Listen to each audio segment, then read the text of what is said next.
In understanding China's worldview, there are a few additional cultural factors worth noting. There are two academic theories put forth in the second half of the 20th century that provide a useful framework for understanding the social and governmental structure of traditional China. Like all academic theories, they have their detractors and are not universally applicable, but both help explain the underlying causes that shaped China's development and illustrate much about how it currently operates. The theory of limited good. This idea was first put forth by anthropologist George Foster in 1965 regarding peasant societies, and posits that there is a limited amount of good to go around. In other words, the amount of land, money, etc. available is held to be finite, so every time one person profits, another loses. This encourages a societal zero-sum mindset and spurs the emphasis on society over the individual. As you probably know, rice is the predominant crop in China. Rice has the benefit of producing one of the highest caloric values per acre of any crop, but also requires intensive labor input. So rice cultures can support large populations, but also require more emphasis on society and the need to work together, and less emphasis on the individual. Because of the constant pressure that the population placed on the limited arable land, anyone who didn't carry their own weight or engaged in criminal behavior was deemed worthless by society. If you are not with the program, you're just taking up resources that can be better used by others. Even today, you can see this in Chinese attitudes about dissidents, those with disabilities, and criminals. China, for example, carries out far more executions than the rest of the world combined, estimated at thousands of people every year, and there is a long list of crimes that carry potential capital punishment. As for attitudes regarding disabilities, in 2009 my family adopted an 8-year-old boy who had vision problems and had been dropped off at an orphanage in central China 3 years earlier. He still has low vision, but is now on the dean's list at college in the U.S. China's loss was my family's gain. The theory of Oriental Despotism. This political theory was put forth by German sinologist Karl August Wittfogel in 1957. His research focused mostly on China, but his theory offers an explanation for the despotic governments in Oriental societies, where control of water was necessary for irrigation and flood control. Managing these projects required large-scale bureaucracies which dominated the economy and society.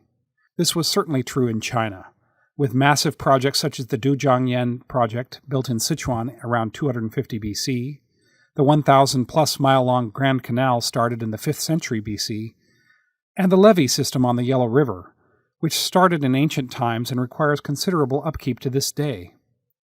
China has always had a tradition of corvée labor, a system by which the emperor could conscript labor for such major water projects or other construction projects, such as the Great Wall. Both of these theories help explain how, in China, society's needs took precedence over those of the individual.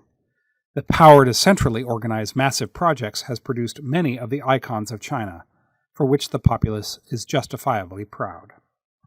Confucianism still has strong cultural influence in China and in several surrounding countries, including Korea, Vietnam, Singapore, and Japan. Based on the teachings of Confucius, who lived from 551 to 479 BC, it has a strong moralistic sensibility and holds the belief that human beings are fundamentally good, teachable, improvable, and perfectible through personal and communal endeavor.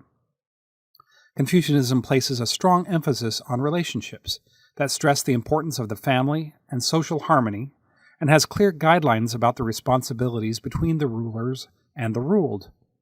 According to Confucianism, the welfare of the Chinese people should be paramount. Taxes should be low, justice should be fair, and war should be defensive and pursued as a last resort.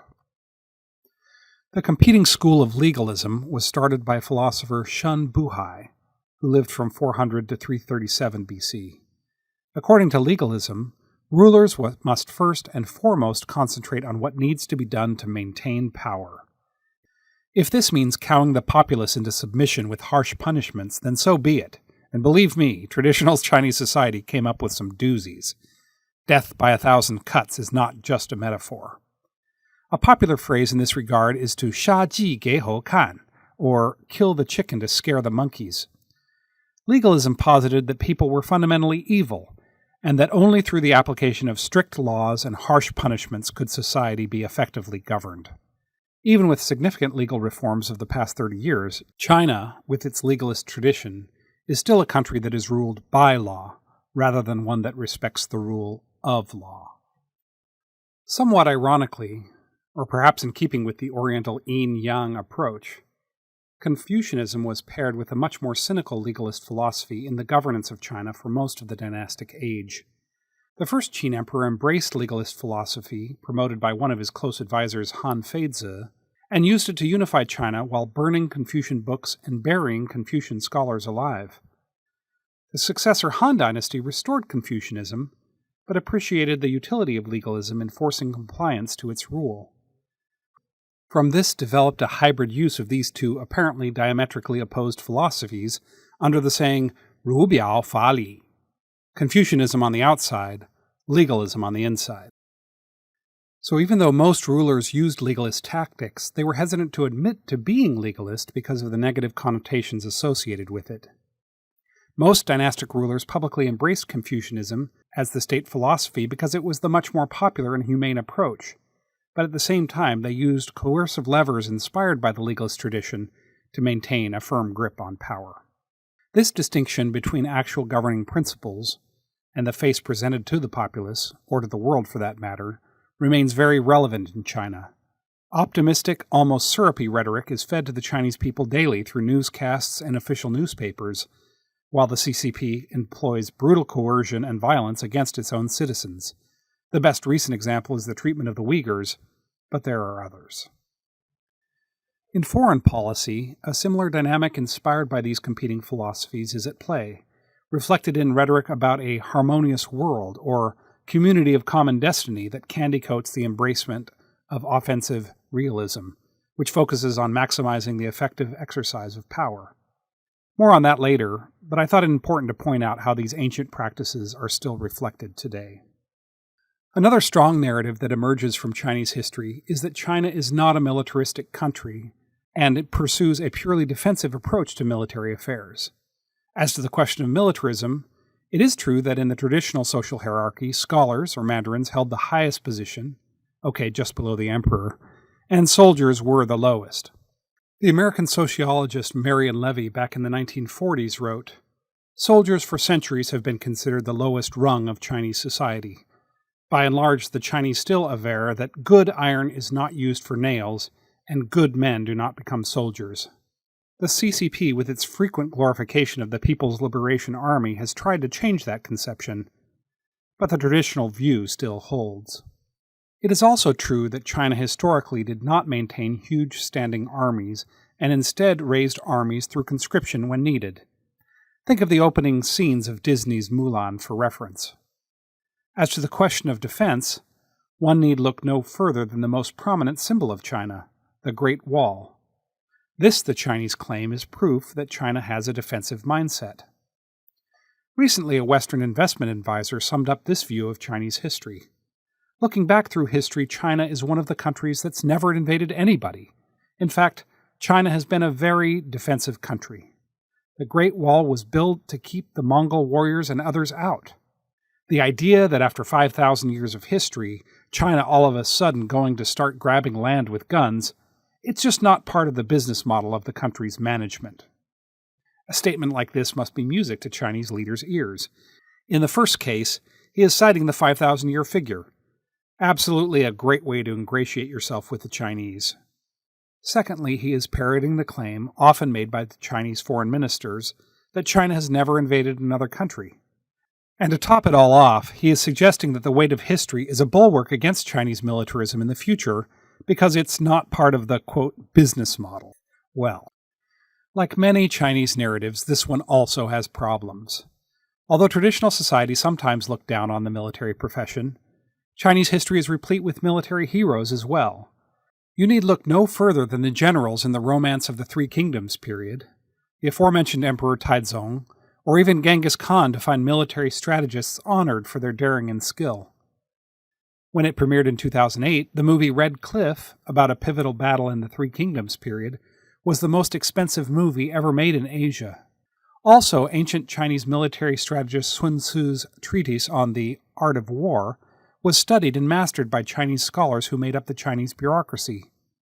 Sun Tzu himself argued, "The art of war is of vital importance to the state. It is a matter of life and death, a road either to safety or to ruin. Hence, it is a subject of inquiry which can on no account be neglected."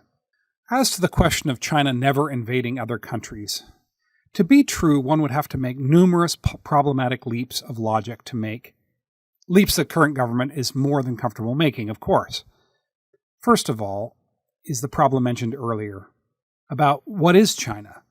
Well, you can't go from this to this without conquering some territory. Although admittedly, China acquired some of the territory by being conquered, especially by the Mongols and the Manchus, and then absorbing the ruling class into broader Chinese society, a process historically known as Sinification.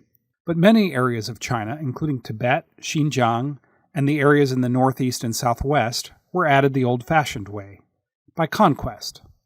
If you argue that these were all basically civil wars within areas affected by Chinese civilization, then how would one explain all the numerous invasions of Vietnam and Korea, and multiple campaigns against the Tatars, and the spectacularly failed invasion of Burma in 1760? Even if you suggest that those were actions before China became a modern nation-state in the 20th century, the annexation of Tibet in 1951 and the invasion of Vietnam in 1979 seem to belie this claim. As a student of history, I do believe that historical examples are a good guide for future behavior, especially in a country with a rich history like China. Also, over my career, I became highly wary of obvious propaganda. China has a rich military tradition, and has not behaved in a purely defensive manner. In the next section of the course, I'll discuss the strong influence that China's century of humiliation has had on its worldview.